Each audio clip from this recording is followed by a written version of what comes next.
Assalamualaikum warahmatullahi wabarakatuh. Kasih bagaimana kabarnya sahabat semuanya? Masih bersama Hamid di channel Tiang Santri. Oke, pada hari ini di suasana sore ini alhamdulillah kita semua diberikan kesehatan oleh Allah. Semoga yang menonton channel ini diberikan kemudahan dari kepada Allah, dan besok semoga kelak kita semuanya masuk surga lewat lantaran syafaat dari Nabi Muhammad sallallahu alaihi wasallam. Oke, di sini dengan teman saya namanya siapa, Mas?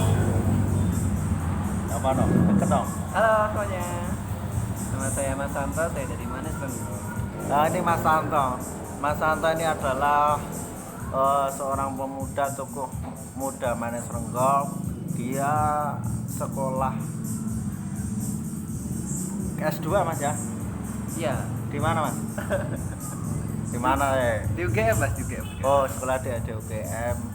Dia bagian apa Mas jurusannya? Kebetulan saya ada di jurusan Ketahanan Nasional dengan konsentrasi Tata Kelola Industri Kreatif dan Ekonomi Digital. Aduh, apa ya artinya? Pokoknya untuk masalah digital dan Mas Yanto memang benar. Ini bagus banget untuk pengembangan Ansor, mungkin perkembangan Nu di Manes Renggo, karena yang megang semua rata-rata Mas Santo. Mas Santo juga menjabat sebagai GMNU Manes Renggo Generasi Muda Nahdlatul Ulama. Mantap. Oke, semangat. Oke, saya mau tanya ke Mas Santo, apa visi misi Mas Santo lah untuk kedepannya Manes Renggo biar Nahdlatul Ulama di Manes Renggo tetap eksis dan kekinian loh Mas. Malah kekinian ya harus beda lah Manes Renggo dengan yang lain, masa bersama. Kita karena kita anak muda ya, kita desain bagaimana pokoknya aku yang pengen nih yang beda no. Jadi yang penting beda no, tapi beda dengan yang bagus itu. Iya Mas Santo. Kalau untuk anak-anak muda khususnya NU, mungkin ada beberapa aspek yang kita bisa ambil bersama-sama. Yang pertama adalah program kepemudaan. Program kepemudaan. Ya. Agak keras Mas. Jadi kan di berbagai instansi manapun, udah datang penanya. Oke, kita minum dulu. Oke. Alhamdulillah. Nah, jadi kan di lini manapun, apalagi tingkat pemerintahan, entah desa, entah kecamatan, entah kabupaten, itu pasti selalu ada program kepemudaan. Nah, harusnya program kepemudaan seperti ini bisa kita kelola dengan cara berkolaborasi dengan stakeholder terkait. Itu yang pertama. Apa? Stakeholder apa itu Mas? Stakeholder itu para pemimpin. Kalau di tingkat desa ya Pak Lurah. Kalau di kecamatan ya Muspika. Kalau di kabupaten ya Muspida. Oh, kita bekerja sama dengan mereka. Iya, kita berkolaborasi untuk pengelolaan program kepemudaan yang lebih baik. Oke Mas, aku mau tanya kan, karena kegiatan mungkin ya saya sendiri melihat kegiatan di Nahdlatul Ulama, kalau nggak pengajian, kalau Ansor yang ngepam ngaji kan itu aja, sholawatan, mungkin kita lebih ke ekonomi atau lebih ke apa seperti itu. Karena kan apa? Karena inti dari semua itu adalah ekonomi. Ya, karena kalau ekonomi lancar semua akan berjalan dengan ya lancar lah kan, karena logika tanpa logistik itu tidak berjalan. Kita punya logika tapi nggak punya logistik ya habis, kita perang mati Mas. Ya. Untuk ekonomi Mas gimana? Sebenarnya kalau kita bicara NU itu skupnya luas banget ya, dan kita punya banyak sumber daya di sana Ya, minum dulu ya. Ya, contohnya adalah ini mungkin ya, kita itu udah selalu banyak masjid coy. Jadi saya kebanyakan masjid. Jadi makmurinya susah. Nah, jadi mungkin untuk ini tanah wakaf berikutnya kita nggak lagi bangun masjid, kita perlu bangun lembaga-lembaga yang kita kelola. Pelatihan. Ya mungkin kita bisa bangun kayak lembaga pendidikan informal, entah itu teman bermain, entah itu TK, entah itu apapun, yang itu nanti bisa dikelola oleh Bandung NU terkait. Itu terkait dengan pengelolaan tanah wakaf atau sumber daya alam. Yang kemudian yang kedua adalah ini sekarang ini udah eranya digital dan waktunya semua anak muda khususnya Ansor itu udah merasuk ke digital kayak gitu mas. Masuk ke digital berarti kita lebih ke pengenalan iptek gitu.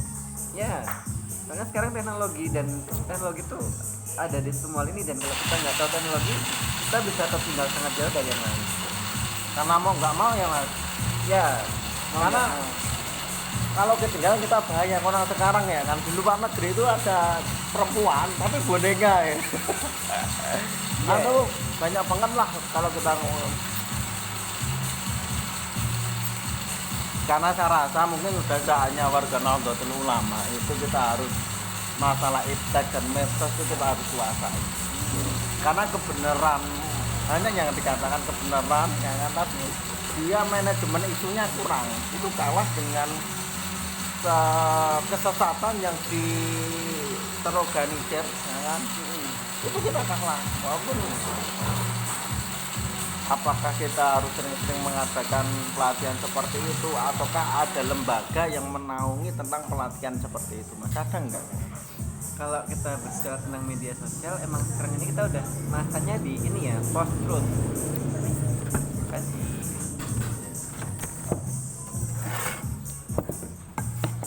Ini saya ya Sama. oh sama.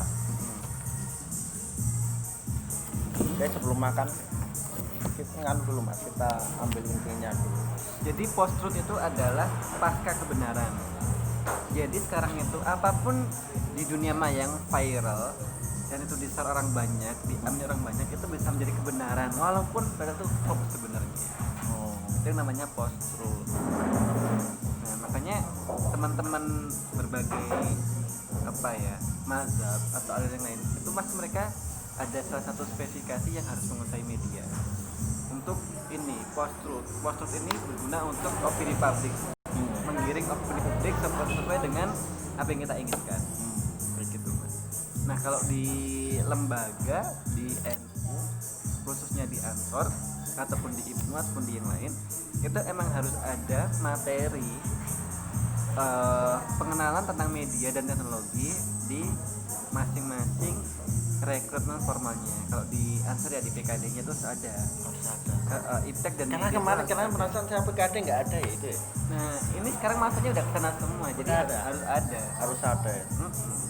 Karena kayak HP itu mubazir banget ketika kita cuma bangun tidur kita lihat PA terus kita nonton ini nonton itu dan yang ujung-ujungnya kita larinya satu membuang waktu, dua menonton yang enggak.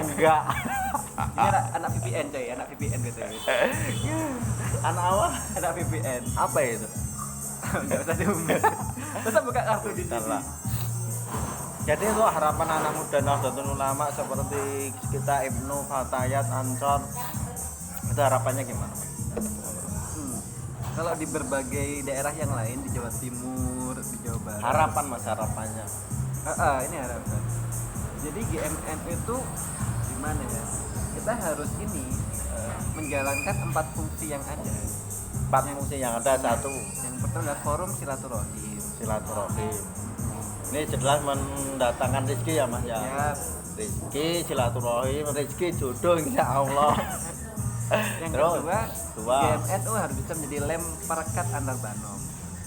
Jadi cara dene tinggu memperekat semuanya dengan silaturahmi, saling mengisi. Oke, yang ketiga ada laboratorium kaderisasi. Karena lengkap sekali GMNU itu ada IPNU, PPNU, ada FADA dan Darah. Begitu. Nah, kalau kita bisa di sini, nanti insya Allah kader kita tuh akan naik sesuai jenjangnya dan kualitasnya semakin bagus itu mas. Step-stepnya kayak gitu. Makanya saya bilang laboratorium kaderisasi. Keempat pikir sendiri. Oke, itu bincang-bincang dengan Mas Marianto. Banyak sekali ilmu yang harus kita serap dengan Mas Marianto. Marianto ini seorang anak muda mempunyai banyak invest kemana-mana. Dia nggak kerja setiap harinya, tapi dia punya invest. Dia pun nggak punya uang, tapi kok bisa invest. Ini sebetulnya dia hutang, ya kan? Hutang yang nyaur hutang itu orang lain, dia cuman mengambil keuntungannya. Itu luar biasa. Besok kita kaji bareng-bareng, mungkin kita lanjutkan karena ini makanan udah tersedia, ya kan? Monggo silakan yang mau makan. Kalau kita makan, saran saya kita niatkan satu untuk ibadah, makan buat sholat supaya badan kita sehat punya sholat. Dan kita niatkan, yang penting niat aja lah, ntar terjadi atau enggak, yang penting kan niat dulu ya. Harus diniatkan, semuanya itu harus diniatkan. Kita bangun tidur kita niatkan, semua perbuatan kita niatkan sunnah Nabi, itu akan nilai ibadah ya. Karena percuma ya kan, kita rono ini nggak ada niat, itu percuma mas. Buat diniatin ibadah mau melaku sunnah Nabi loh ya kan. Iya. Kita ngobrol silaturahmi sunnah Nabi, itu semuanya sunnah ya. Kayak mungkin itu aja dari saya. Tolong ya di subscribe, ntar saya akan bangun channel ini, saya akan datangkan orang-orang yang berkualitas, orang-orang yang top ya kan. Oke, mungkin itu aja. Tolong ya subscribe ya. Makasih banget, semoga yang juga saya doakan yang belum punya jodoh cepat jodoh ya kan. Udah punya jodoh belum mas ya kan? Belum ya mas. Saya doakan yang dia punya usahanya lancar, hanya bisa mendoakan. Siapa tahu malaikat lewat ngijabah ya kan. Yang punya urusan, punya masalah yang tidak terselesaikan, semoga diterselesaikan dan dipermudah oleh Allah. Mungkin itu aja dari saya. Billahi taufiq wal hidayah. Wassalamualaikum warahmatullahi wabarakatuh. Waalaikumsalam. Nah, subscribe bro ya. Makasih.